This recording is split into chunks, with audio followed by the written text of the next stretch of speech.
Hey, what's poppin', guys? I just quickly want to talk about Peep's contract, and I also want to talk about the actual recording of part one. I know there's a lot of people that went and saw the documentary, so you were able to get a little bit of insight into both.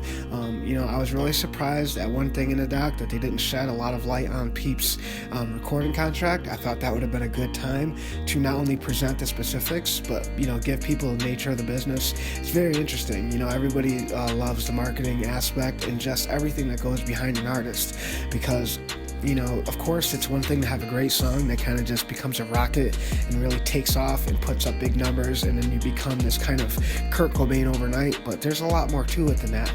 You can build the best music in the world and have one of the greatest, hits catalogs ever, but if you don't have a connectivity established with your fan base and no one cares about you, no one gives a shit. You can have songs that are as good as a track list on Pearl Jam's 10 album, but if you don't have a connection established with your fans and on a personal level, then no one's really going to care about you. And I think Peep was really good at this. He was really good at kind of building a connection with his fans before he even had a debut album.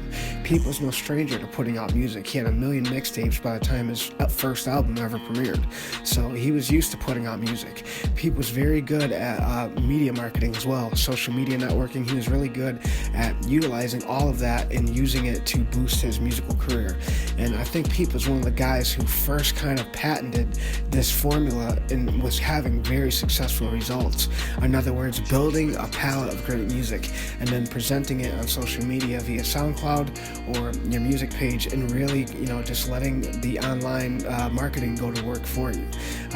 Peep had the music, all he needed was the views. So SoundCloud kind of gave Peep that platform to literally become successful overnight. Of course, they're going to take a percentage, but when you have a bunch of songs and they're all doing huge numbers, it's pretty much like a funnel account where this music is just dumping out into Peep's pocket pretty much. All he had to do was record the stuff and the business would take care of itself. So if you ask me, Peep didn't even really need a recording contract, because him aligning himself with people like Boy and Nick Kronig, he had people that could take care of the visuals for him and could really help, direct and write and put together all the storyboards for his music videos. So if you think about it, Peep had everything to kind of have a very successful independent brand. I think the only thing Peep probably was lacking was the funding, because when you watch the Awful Things video, obviously that was delivered in very cinematic fashion. That video, Peep has a lot of really good videos. My personal favorite is probably Four Gold Chains, just because Peep really captured kind of a performance arts aspect in that video. Even his mannerisms and just little things he does throughout the entire filming of that video is just a really good visual. I love that. But I think when you take a piece of art like Awful Things, obviously this was more of a motion picture. This had a real budget behind it. So this might have been a little hard for Peep to execute on his own, but I'm sure he could have gotten it done. But at the same time, Peep did kind of have an independent label, because it's not like he was signed directly to a record label. What is kind of cool about Peep's deal is the fact that when Travis Mills turned on Sarah Stennett to Peep's music, and she, was trying to find Peep, it took her like a year to track him down after they first started talking. But once she was kind of able to get him under her wing and really start networking Peep and getting him the money he needed to not be starving while he's kind of working on his debut album, she not only kind of aligned him and Smoke a Sack with the right team as far as production and give him the right guys that he needed to put together this album, but she also was, arranging for him to translate into the fashion industry as well. So Peep, he went through a lot, but a lot of this stuff was kind of not given to him because Peep worked his ass off, but a lot of it was assisted and facilitated by First Access. But the one cool thing about his deal was he got to live the fruits of a major label artist, but he didn't have to deal with the label. He didn't have to go to Sony and sit through board meetings and do fucking presentations with his music and have the people tell him what's good, what's not good. I don't like this about the album. Peep, all he did was deal with First Access, and obviously SME, which is Sony Music Entertainment, and AWOL Digital. They were kind of a sister company of First Access. So First Access, it basically would manage Peep, and then they would distribute his music through Sony. So Peep pretty much got to live his normal day-to-day life. He was a kid, so he got to just work on his music, have fun, live his life, and First Access would take care of the rest, so you would think. But at the end of the day, Pete probably could have done this on his own. Like I said, I just think If he would have given it more time, he would have gotten a lot bigger, just like he was, and then the funds would have came in that he needed to really run a successful independent brand. All the things they did for Peep, which was massive, like putting together his tour in Europe, in Russia, in Moscow, and then giving Peep a Sprinter van to accommodate him during the Peep Show tour, and then eventually moving him up to a luxury tour bus for his headlining Come Over Your Sober program. These are all big things, but they're all recoupable. Peep has to pay all of this money back. And at the end of the day, Peep could have done all of this himself. Him and Smoke a Sack or anyone else that was working alongside him could have put out tweets on social media and still have sold out the tour. They could have rented a Sprinter van and still did the Peep Show tour. And they eventually could have got access to a tour bus and toured the country independently. So all of these things that happened, I'm not saying Peep was foolish for signing with these people, because these people brought a fast track to all this stuff to happen a lot quicker. Again, Peep had everything. He had the look, he had the music, he had the team, he had the fans, he had the empire. He just needed the funding. So that's where First Access probably initially came in. We have to understand, when Peep linked with these people, he was basically below middle class poverty. He was living literally in alleyways and Skid Row, basically, and renting Airbnbs with the little bit of money he was getting. So it was probably the right time for Peep to make the decision, if I'm going to do this full time and I'm going to take this serious, and I want this debut album to be my best body of work, and I want it to change music, then I need to be with the right people, and I need to get a contract. I need to have a management firm working for me. I can present the music, I can build the team, but I need the business aspect. I need the marketing. I need the funds to do this. And I think that's where Sarah and Chase and everybody came in. But I just kind of wanted to explain, kind of the insides of his deal. Now, we don't know the specifics. There are some photos floating around from January of Peep and Smoke a Sack meeting with AWOL Digital and First Access and kind of signing contracts. And these images obviously appear very celebratory. Peep looks very happy, and obviously Smoke a Sack said these are some of his favorite moments with Gus, where they really were able to kind of enjoy the moment of finally accomplishing their goals and their lifelong dreams, but they actually are getting this big break, so to speak, to make it in the music industry. I think it's also important here to not really hold First Access 100% responsible and accountable for Peep's tragic passing. In fact, Peep almost died previous before this. Peep even posted on Twitter, "I think I OD'd." So Peep had a tendency of not only experimenting with hard drugs, but living in this very dark place where he would talk about joining the 27 Club or telling his fans to enjoy me while I'm still here. In fact, even when Peep played Minnesota on his Come Over Your Sober tour, he said, I made Star Shopping high off heroin in my mom's room. So if Peep would have died that day in his mom's room, we wouldn't have held her responsible, obviously in some capacity, but she didn't facilitate an action that claimed his life. So I just think it's important to hold a similar standard with First Access.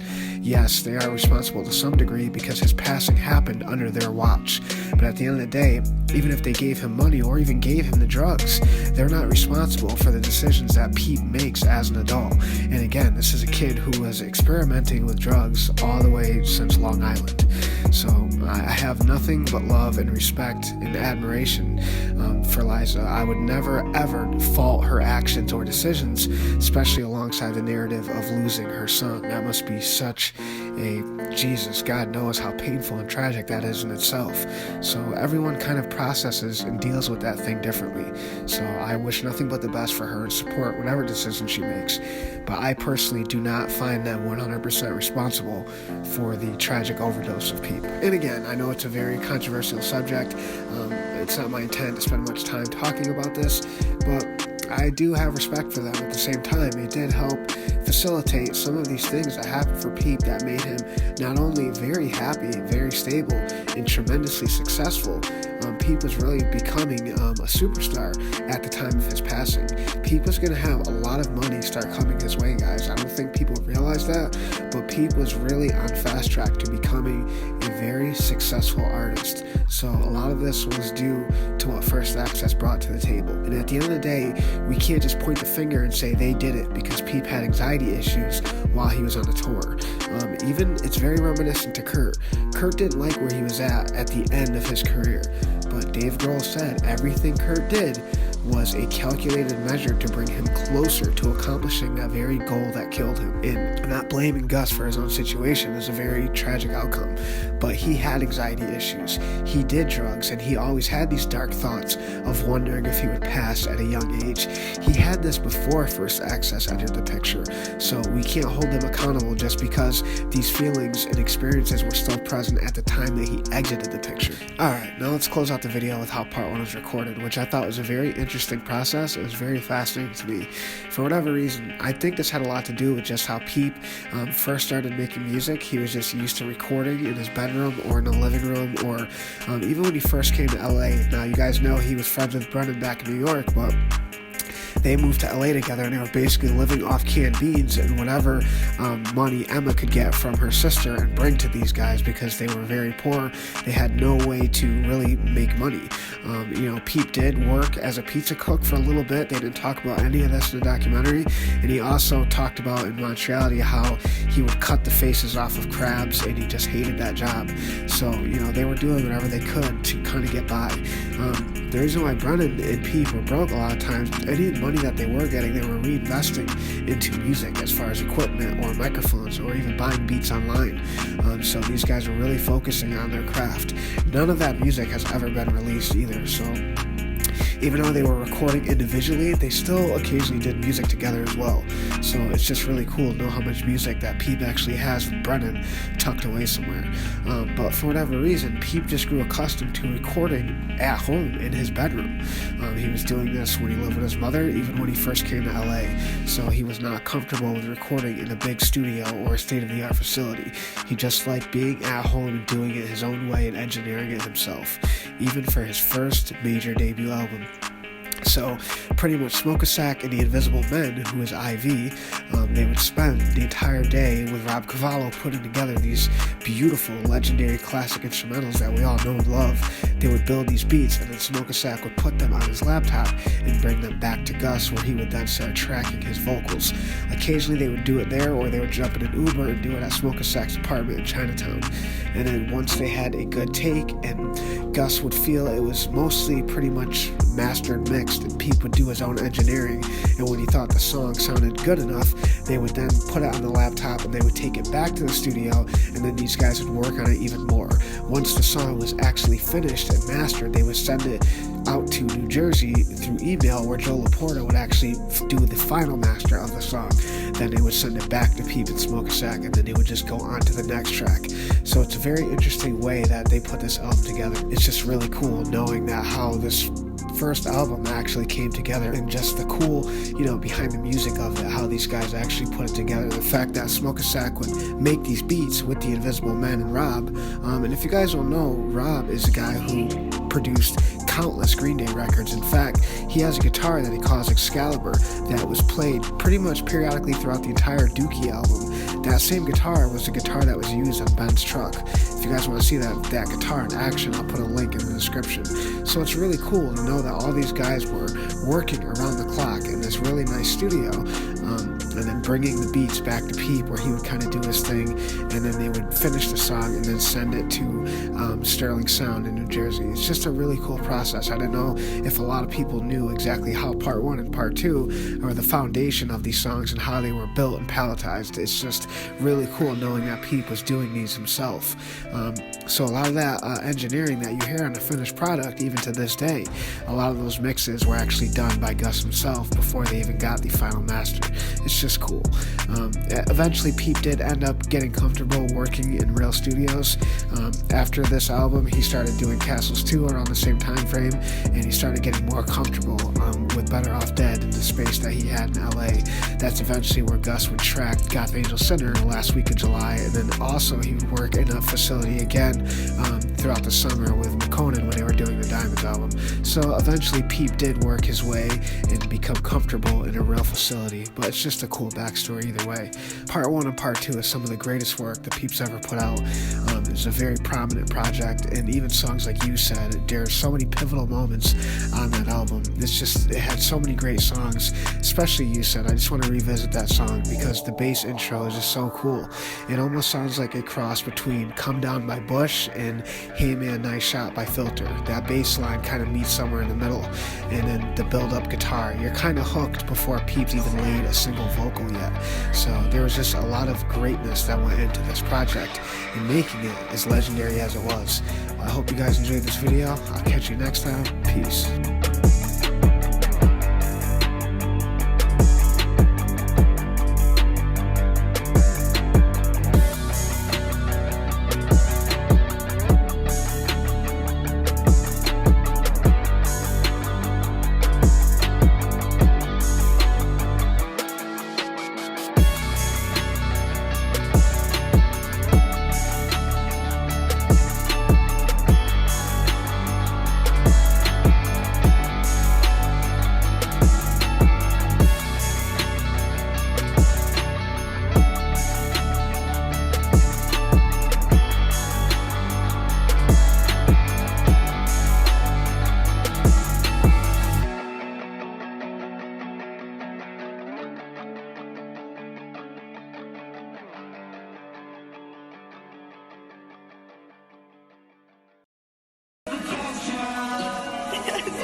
Ha ha ha!